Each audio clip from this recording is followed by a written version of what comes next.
मानचित्र के जरिए इतिहास को पढ़ने की कोशिश की जाएगी। ठीक है, कहते हैं कि नर्मदा नदी का पता लगाओ। अब नर्मदा नदी जो है, अगर आप जाइएगा तो पेज 2 पर आपको नर्मदा नदी दिखाई देगी।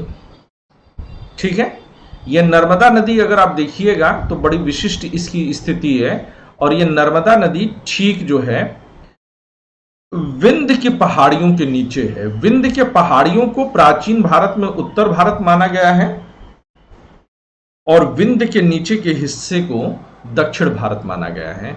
यानी कि नर्मदा नदी को अगर हम कहें तो ये विंध्य की जो है पहाड़ियों के अतिरिक्त नर्मदा नदी भी जो है वह एक विशिष्ट जो है स्थिति रखती है। यह भी उत्तर और दक्षिण भारत की डिवाइडिंग लाइन के रूप में आप इसको समझ सकते हैं।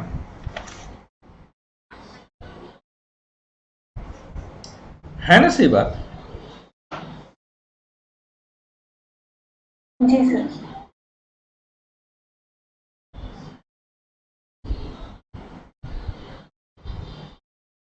आइए जरा मैं इसको ऊपर लेकर के चलूं।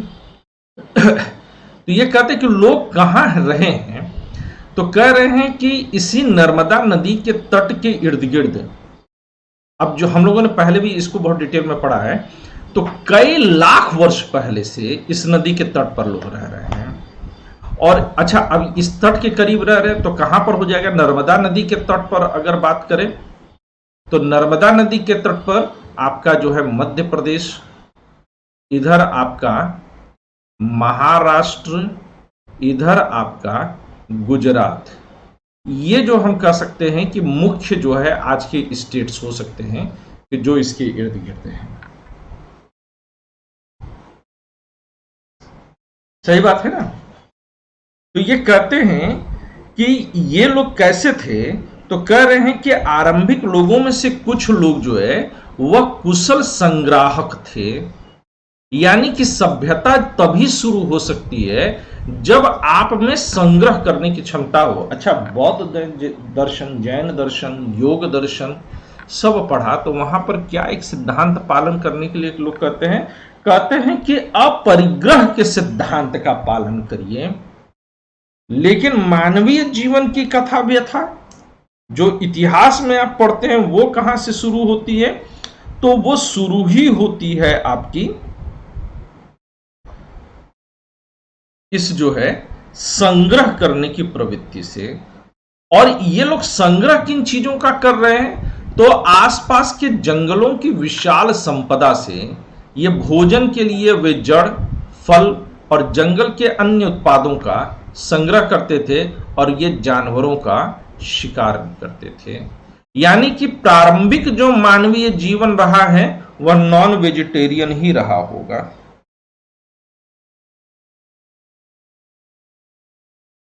क्या इस बात से आप लोग सहमत हो पा रहे हैं? Yes sir.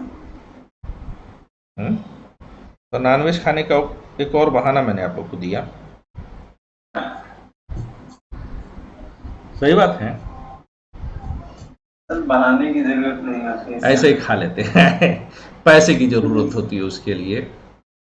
जी सर। अब ये कह रहे हैं कि इसके साथ साथ अब नर्मदा नदी के अलावा और आपको क्या देखना है, तो कह रहे हैं कि उत्तर पश्चिम की जो सुलेमान और किरथर पहाड़ियां हैं, जरा उनके बारे में पता करिए। तो ये कह रहे हैं कि सुलेमान ये है, ठीक है ना, और किरथर ये है। यानी कि अफगानिस्तान पाकिस्तान का हम बॉर्डर ले सकते हैं।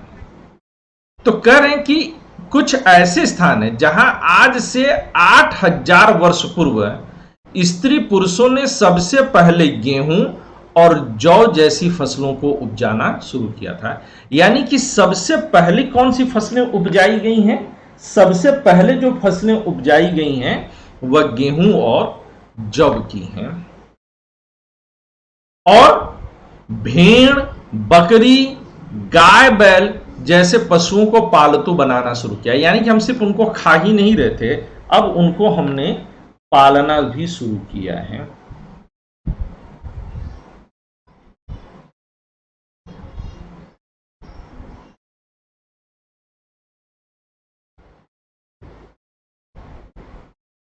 ठीक है। ये लोग गांवों में रहते थे, उत्तर पूर्व में गारो तथा मध्य भारत में विंध्य पहाड़ियों का पता लगाओ। अब हम लोग को किन चीजों के बारे में पता करना है? गारो और विंध्य की पहाड़ियां। अब देखिए गारो कहां है? उत्तर पूर्व में हमको चलना है, तो ये गारो, और दूसरी तरफ आपको मध्य भारत में विंध्य की पहाड़ियां हैं। ये ऐसी जगह हैं कि जहां सबसे पहले चावल उपजाया गया। अब यहां पर एक बात और है कि यह कौन से क्षेत्र हैं? चावल वाले हैं। यह कौन सा क्षेत्र है? चावल वाला। और ये कौन से क्षेत्र हैं? ये गेहूं और जौ हैं। अच्छा, इससे कुछ और अंदाजा आप लोग लगा सकते हैं? बताइए जरा। इस मैप को देख करके और क्या अंदाजा लगा सकते हैं आप?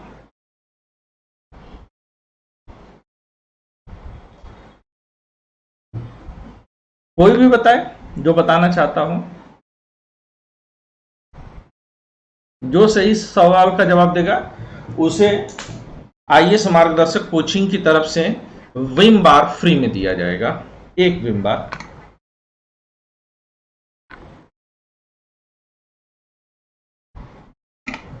किसी को विम बार की जरूरत नहीं है, है? अच्छा चलिए, एक दूसरा जो है तरीका मैं समझाता हूं। पानी की कितनी जरूरत रही होगी, इस आधार पर भी यह अंतर समझा जा सकता है। सर, चावल की खेती के लिए पानी की आवश्यकता ज्यादा पड़ती है और इन क्षेत्रों में नदी वाला एरिया है, इसकी वजह से सर इधर चावल उपजाता है। नदी का एरिया नहीं है हे पुत्री, जरा देखो जरा गौर से। अगर ये क्षेत्र भी कहोगे तो काबुल नदी के आसपास में है, ये भी सिंधु नदी है, ये गारो की पहाड़ी है, ये विंध्य पहाड़ी है। ये पश्चिम का एरिया है, हिमालय खड़ा है, इधर बारिश, और ये समुद्र से काफी दूरी पर है।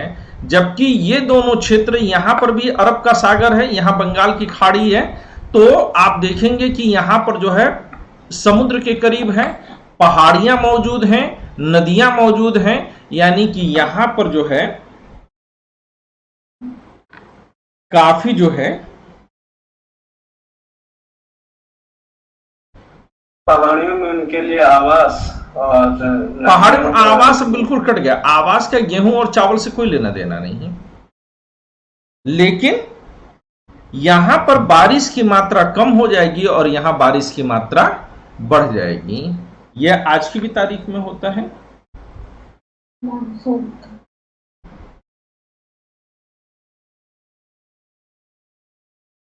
यह बात समझ में आ रही है? किसी को संदेह?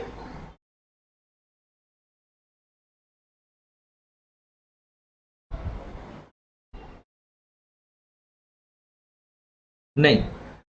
अरे कुछ हाँ ना में बोल दिया करो, मुझे ऐसे स्टूडेंट्स बहुत गंदे लगते हैं जो हाँ ना में भी जवाब देना उचित नहीं समझते। सर, आज के परिस्थिति के हिसाब से तो ऐसा है सर, लेकिन जो पहले की परिस्थिति है थी उस आज से 8000 साल पहले की बात हो रही है।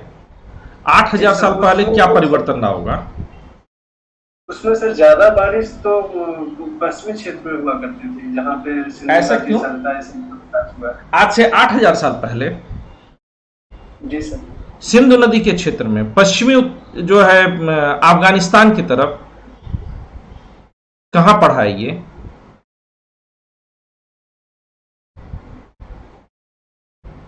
तो सभ्यता का विकास तो वही होगा जहाँ ज्यादा ये सभ्यता का विकास आपका इधर हुआ है, ये इस एरिया में हुआ है, और ये कहां है? सभ्यताएं हैं यहां पर। और दूसरे के हम जब ये कहते हैं कि सभ्यता का विकास, तो ये जरूरी नहीं कि अभी जो जानकारियां मिल रही हैं वो संपूर्ण जानकारी हो। आप ये जानते हैं कि सिंधु घाटी सभ्यता की भी जो जितनी खुदाई हुई है वो टोटल खुदाई कितनी है? 3% है। जैसे जैसे खुदाई का दायरा बढ़ता जा रहा है, ज्यादातर हिस्सा किधर मिल रहा है? इधर ही तो मिल रहा है ना।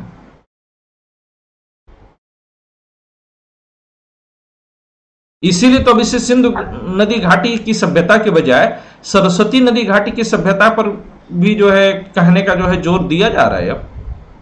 हाँ या ना?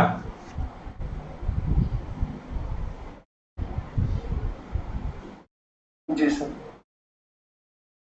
ठीक है, पर आप ये सोचिए कि बारिश इधर क्यों ज्यादा होगी? बारिश होने के जितने भी कारक, आप लोगों की चूंकि जो है ज्योग्राफी की क्लास पूरी हो चुकी है, हो गई है कि नहीं हो गई है? हो गई सर। स्वदीप सर ने जो है बहुत डिटेल में आप लोग को पढ़ाया है। तो बारिश के जितने कारक आपने समझे हैं, उनमें से ऐसा कौन सा कारक है जो पश्चिम की तरफ जो है ले जाकर के जो है काबुल के जो है सुलेमान और किरथर की तरफ बारिश ज्यादा करा देगा?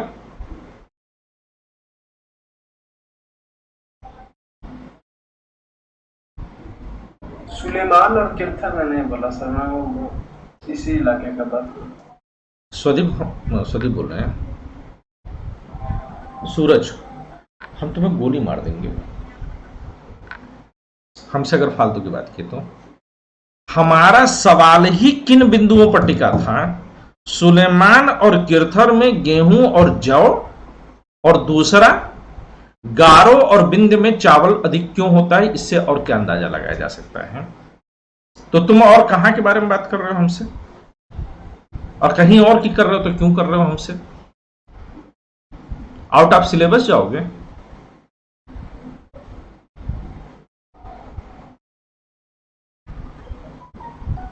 बोलो। नहीं सर।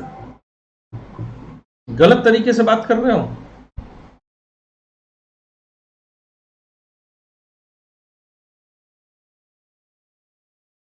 बोलो हाँ सर, मैं फालतू की बात कर रहा हूं, बोलो ऐसे। जी सर। नहीं, पूरा बोलो।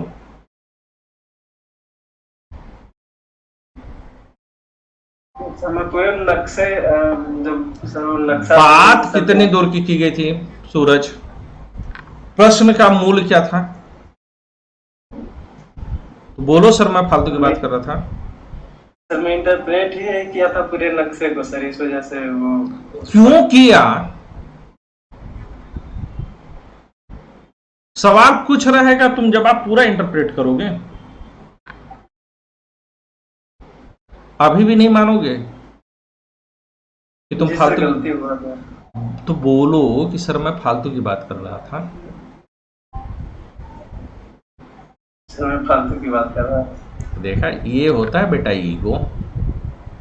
बहुत दम लगाना पड़ा बोलने के लिए, लगाना पड़ा ना? लग रहा है ना? अरे सबके सामने सर ऐसा कैसे बोल सकते हैं मुझको? सही से बताना, कितनी बार सर पे हाथ मारे हो अब तक? हैं प्रीति? एक बार भी नहीं सर, अभी एक बार भी नहीं। तो ये काम तुम ही कर देती, उसकी तरफ जरूरी कि हर बार वही करें? क्लियर है ये बात, पॉइंट? कि चावल वाला जो पॉइंट हम उठा रहे थे वो कैसे उठाएं?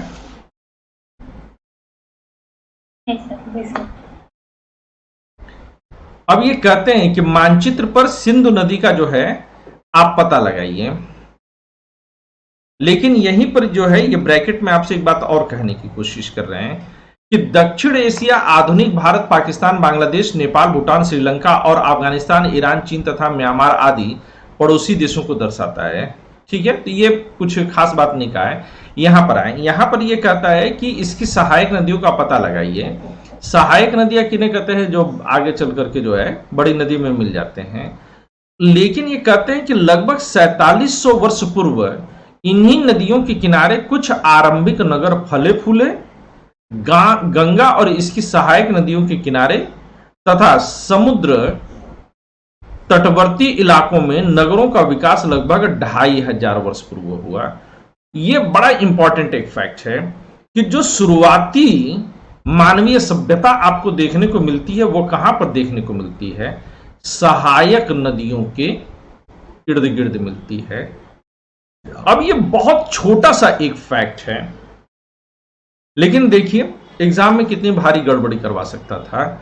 जबकि गंगा जो हमारी ज्यादा जो है पवित्र नदियां मानी गई हैं, वहां पर जो है कंपैरेटिवली जब परिपक्व सिंधु घाटी सभ्यता का समय आया है तब नगरीय सभ्यता का विकास होता है।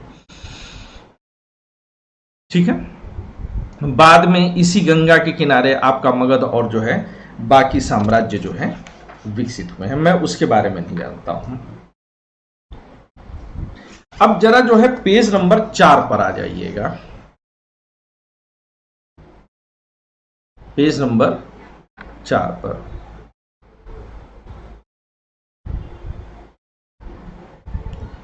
अब पेज नंबर 4 पर जो है ये एक शब्द जो है नया प्रयोग कर रहे हैं, कह रहे हैं कि इंडिया शब्द जो है वह इंडस से निकला है, जिसे संस्कृत में सिंधु कहा जाता है।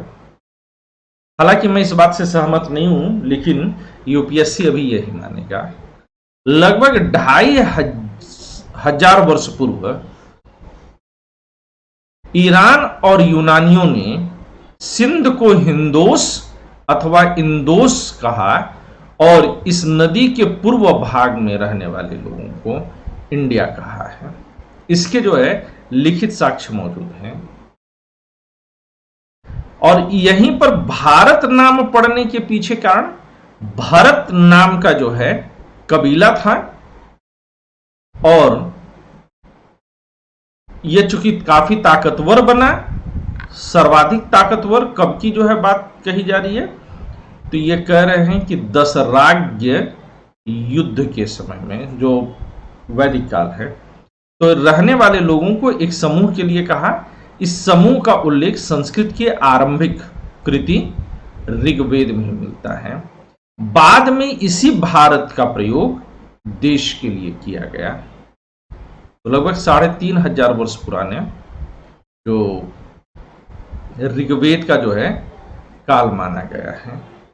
आज से अगर तुलना कर दे तो तकरीबन 1500 ईसा पूर्व चला जाएगा। इसके अलावा एक और फैक्ट यहां पर इन्होंने दिया हुआ है और वो ये दिया हुआ है कि पांडुलिपि किसे कहते हैं। पांडुलिपि का मतलब होता है कि हाथ से लिखी हुई। पांडुलिपि का मतलब हाथ से लिखी हुई। इसको मैन्यूस्क्रिप्ट भी कहा जाता है। मैन्यूस्क्रिप्ट शब्द हमेशा याद रखिएगा, यह लैटिन भाषा के मेनुस शब्द से निकला हुआ है, जिसका अर्थ ही होता है हाथ। और शुरुआती दौर में जो पांडुलिपियां मिली हैं वह ताड़ पत्रों पर लिखी गई हैं। ताड़ के जो पत्ते होते थे, चूंकि वो काफी लंबे समय तक टिक जाते हैं, आज भी बहुत सारे ऐसे हैं, या हिमालय क्षेत्र में मिलने वाले भुर्ज नाम के जो है पेड़ की छाल पर मिलते हैं। ये जो पत्ती आप देख रहे हैं ये भुर्ज की बनी हुई है और ये देखिए कितनी बढ़िया उस जमाने की हैंडराइटिंग हुआ करती थी। ठीक है ना, तो भुर्ज पर जो है लिखी गई है, कारण ये बहुत लंबे समय तक टिक सकते थे और प्लेन होते थे। बहुत सारी पांडुलिपियां जो है समय के साथ गायब हो गई। इसी के साथ जो है आप अगर उठा करके देखेंगे तो और भी बहुत कुछ मिलता है, लेकिन हम लोग सीधे सीधे इन पर जो है समय खर्च करने के बजाय हम आ जाएंगे पेज नंबर 8 पर। तिथियों का मतलब, कि तिथियों का मतलब क्या होता है।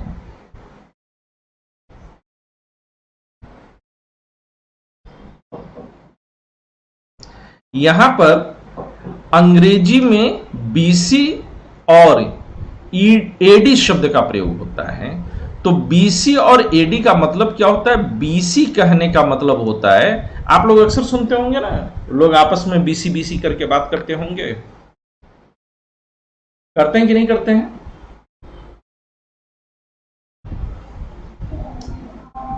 सन्नाटा से प्रेरित स्टूडेंट हो तो बीसी का मतलब क्या होता है? Before Christ.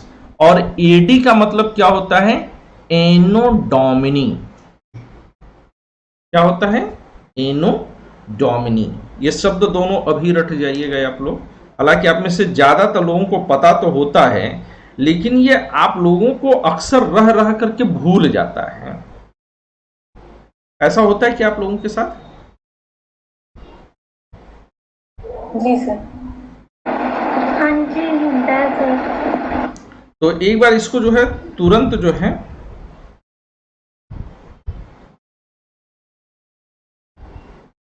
रट जाइए तो फट से। यहां पर जो है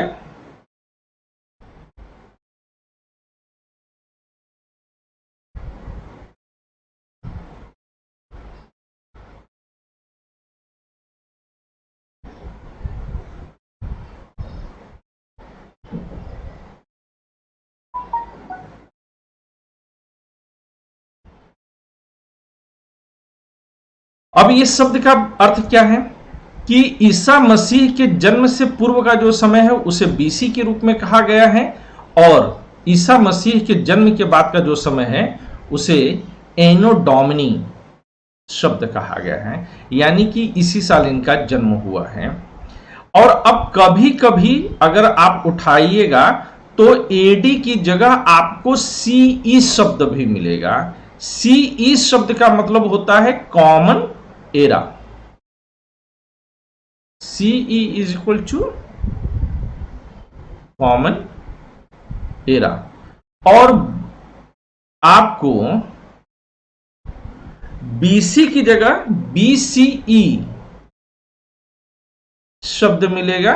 इसका मतलब होता है बिफोर कॉमन एरा। इन शब्दों का प्रयोग होता है। कभी कभी इसके लिए अगर आप देखिएगा तो बीपी शब्द का भी प्रयोग होता है। बीपी शब्द का मतलब होता है बिफोर प्रेजेंट। क्या शब्द होता है? Before present. ठीक है। भारत में इस तरह से तिथियों का प्रयोग जो है वह लगभग 200 वर्ष पूर्व आरंभ हुआ। 200 वर्ष कहने का मतलब क्या हुआ? अंग्रेजों के जमाने में। अब यहां पर मैंने आप लोगों को कई बार बताया है कि जो कैलेंडर्स होते हैं वो कैलेंडर जो है कई तरीके से बनते हैं। इस पर पहले भी चर्चा हो चुकी है, मैं समय इस पर और जाया नहीं करूंगा। अब यहीं पर जो है ये बहुत महत्वपूर्ण है, इसको आप लोग पूरी तरह से देख लीजिएगा कि इसके क्या क्या मतलब होते हैं। ये आप लोगों को छोटी छोटी बातों को समझने में मदद करेगा। अब इसके बाद जो है ये मुझे लगता है कि ये जो अभ्यास है ये आप लोग जरूर पढ़ेंगे। इसमें एक चित्र इन्होंने मिस कर दिया है जो इस पर दिया हुआ है बुक में, तो वो आप लोग देख लीजिएगा। पेज नंबर 8 पर अन्यत्र करके एक दिया हुआ है। जी सर, दिया है ना, इन्होंने जो है इसे छोड़ दिया है। तो ये आप लोग अन्यत्र देख लीजिएगा और देखिएगा कि पहले जो है लिपि जो होती थी वो चित्रात्मक होती थी और पीटीओ किस तरह से इसको पढ़ा गया है। तो इसमें जो है ऊपर वाला जो है उसको लिखा हुआ टॉलमी और नीचे वाले को लिखा है क्लियोपेट्रा, है ना। तो ये दो शब्द जो है लिखे हुए हैं, तो इनको देख लीजिएगा। इसके बाद का जो है अभ्यास है उसको कर लीजिएगा। कल से अध्याय 2 से जो है हम लोग कहानी और शुरू करेंगे। आज के लिए मैं क्लास को यहीं पर रोक रहा हूं क्योंकि